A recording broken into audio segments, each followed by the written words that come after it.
Ay nako, maganda talaga ng manika ko. Kahit luma na, lalaruin ko na kayo. Ang ganda. Oh, Rosalie, wala pa ba yung mga kapatid mo? Nay, wala pa po. Baka po nasa labas pa po sila naglalaro. Ah, ganun ba? O sige, lalabas muna ako. Makikipag-chismisan muna ako kay Maring Diding. Sige po, Nay. O, Kylie, naning, buti nakauwi na kayong dalawa. Andiyan naman ang ate mo. Bala na kayo dyan, ha. Aalis muna ako saglit. O Nay, saan ka pupunta? Alam ko na, Nay. Makikipag-chismisan ka na naman, no? Oo nga, Nay. Huwag kayo maingay nga dyan. Kayo talagang dalawa. Chismis na nga lang ang libangan ko, eh. Kukontrahin niyo pa. O, sige na. Magsipasok na kayo.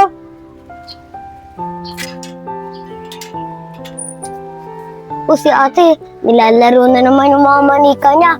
Kahit luma na, ang ganda pa rin. Tara, makipaglaro tayo kay ate. Oo nga, Kylie, tara. Tara. Ate, pwede ba kami makipaglaro sa'yo? Kahit luma na yung mga Barbie mo, ang gaganda pa rin. Oo naman, Kylie. Pwede kayo sumali ditong dalawa ni Naning. Tsaka di nyo ba alam, diba nga nung bata kayo, nilalaro natin tong tatlo. Kaya tara na maglaro na tayo, eto sa'yo. Ito naman sa'yo, Naning. Ganda pa rin, no? Diba? Uy, Ate Rosalie, tignan mo yung buhok na to. Parang buhok ni Kylie, hindi nagsashampoo. Oo nga, Naning. Parang na nga din si Kylie yan kasi hindi pa naliligo yan. Ate, grabe naman kayo, ha? Parang di kayo ganyan, ah. Hindi, Kylie. Niloka lang namin. Oo nga, Kylie. Sarap talaga na itong rimbi. Oo nga pala. Asa na pala si Kylie tsaka si Naning? Kanina pa sila hindi umuwi. Di pa rin sila kumakain. Asa na kaya sila? O ate Naning, si ate Rosalie, may pagkain. Tara, igi tayo, baka bigyan tayo. Oo nga, Kylie, tara. Oh, andyan pala kayong dalawa. Saan kayo galing? Ate, ang sarap na ng pagkain mo. Baka pwede naman pingi kami. Oo naman, Kylie. Bibigyan ko kayo. Kasi mga kapatid ko kayo eh. Tara na, kumain na tayo. Ang sarap ng rimbi, no? Sobra. Sobrang sarap, ano? O, subukan kita. Bilang bunso. Bili na. Ayoko. Sa'yo na yan. Ate, nagugutom ako. Tara, hingi tayo kay ate Rosalie. Baka meron siyang pera. Oo, Kylie. Merong pera yun. Kakabigay lang ni nanay din kanina. Tara, hingi tayo. O ate, nandiyan ka pala. Naning, ito pala si ate. Ate, meron ka bang pera? Nagugutom kasi kami. Oo, Kylie. Meron pa akong natirang pera. Ito. Ate, ako rin. Kaya akong pera. Naning, wala na akong pera eh. Magkati na lang kayo dyan dalawa ni Kylie. Nagsampu kayo. Paano, Kylie? Aalis na ako ah. Bigyan mo dyan si ate Naning mo ah. Pupuntahan ko pa kasi si nanay. Nandun na naman kila ate Diding. Nakikichismis na naman. Hingi pa ako ng pambiling bigas para mapagsaing na ako. Paano? Dito na ako ah. Kylie, bigyan mo ah. Sige ate. Di ba sabi ko sa'yo, magbibigay yun si ate. Napakabait. Tara, tigsampu tayo. Bumili na tayo merienda. Tara.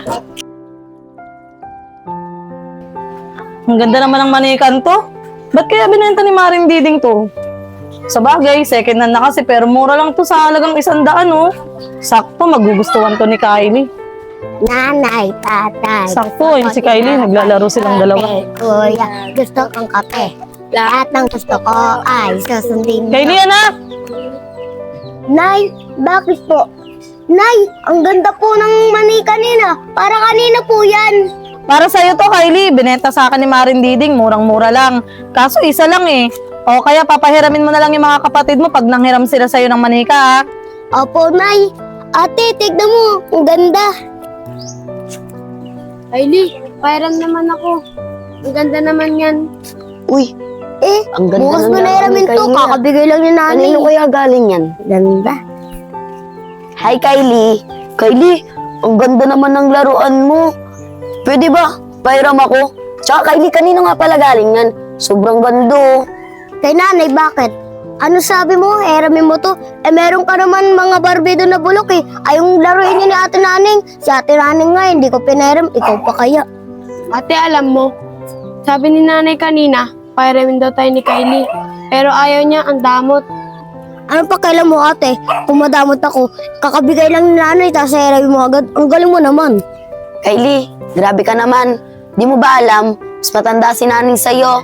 Tsaka kung ayaw mong pahiram, huwag ka na magsasalita ng ganyan dahil mas matanda siya sa'yo.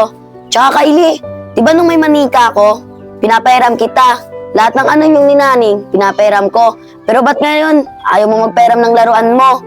Tapos Kylie, nilalait mo pa yung mga laruan ko. Nung wala kang laruan, gandang-ganda ka. Pero ngayon, nilalait mo na. Bakit ate? Totoo naman ah. Dapat itapon na yun sa basura rin. Di kagaya ng akin, ang ganda, binili pa ni nanay. Sa'yo, bulok. Grabe ka naman, Kylie. Makalabas na Di mo na nga kami pinahiram ng laruan mo. Nilalait mo pa yung laruan ko. Magkano ba si Rosalie at si Kylie? Bakit ate? Siguro naiingit lang kayo sa laruan ko no? Rosalie, Kylie, nag-away ba kayo magkapatid? Hindi po, Nay. Paano po kasi si Kylie? Ayaw niya po magpahiram ng laruan niya. Tapos, Nay, yung luma ko pong mga manika, nilalait na po ni Kylie. Pero nung wala pa pong laruan si Kylie, gandang-ganda po siya sa laruan ko. Oo nga po, Nay. Di ba po sabi niyo, pag nangahiram po kami, pairamin niya po kami. Pero ngayon po, Nay, ayaw niya pong magpairam. Napakadamot niya po. Ganun ba mga anak? O Kylie, totoo ba yung mga sinasabi ng mga ate mo na pinagdadamutan mo sila at nilalait mo pa yung mga luma niyang mga laruan? Nay, sa akin yung po ito binigay eh. Kakabigay niyo lang po, hiramin niyo na po agad. Kylie, edi ang ibig sabihin, totoo lahat ang sinabi ng mga ate mo. Kylie anak, hindi porkit sa'yo ko binigay ang manikang yan, pagdadamutan mo na yung mga kapatid mo. Saka Kylie anak, tingnan mo. Di ba nung wala pa yung laruan na yan, nangihiram ka kay Ate Rosalie mo ng mga laruan, pinagdamutan ka ba niya? Hindi, di ba? Tsaka isa pa anak, di ba pag nangihingi ka kay Ate Rosalie mo, lahat naman binibigay niya sa'yo, di ka nila pinagdadamutan. Tsaka itong tatandaan mo, Kylie anak, kayong tatlong magkakapatid lang ang dapat magtutulungan at hindi kayo magdadamutan sa isa't isa. Naiintindihan mo ba, Kylie anak? Dapat magtutulungan kayo magkakapatid at huwag kayo magdadamutan. Opo, Nay, naiintindihan ko po. Pangako po, di ko na po ulitin. Sana po mapatawad niyo ako. Pinapatawad na kita anak, pero dapat humingi ka ng sorry sa mga kapatid mo. Opo, Nay, hihingi na po ako ng sorry sa mga kapatid ko. Ate Rosalie, sana mapatawad mo ako ah. Oo naman, Kylie, mapapatawad kita. Siyempre, kapatid kita eh. Kagaya nga ng sinabi ni nanay tayo lang di magtutulungan magkakapatid. Kaya sana, Kylie ipapahiram ka na ng laruan mo. Oo, ate, papahiramin ko na kayo. Salamat pinatawad mo na ako. Ate Naneng, sa'yo din, sana mapatawad mo na din ako. Siyempre naman, Kylie, pinapatawad na kita. Basta wag mo nang ulitin ginagawa mo Opo, ate, pangako, di ko na ulitin yung mga ginagawa ko sa inyo. O ate, hiramin niyo muna itong manika ko.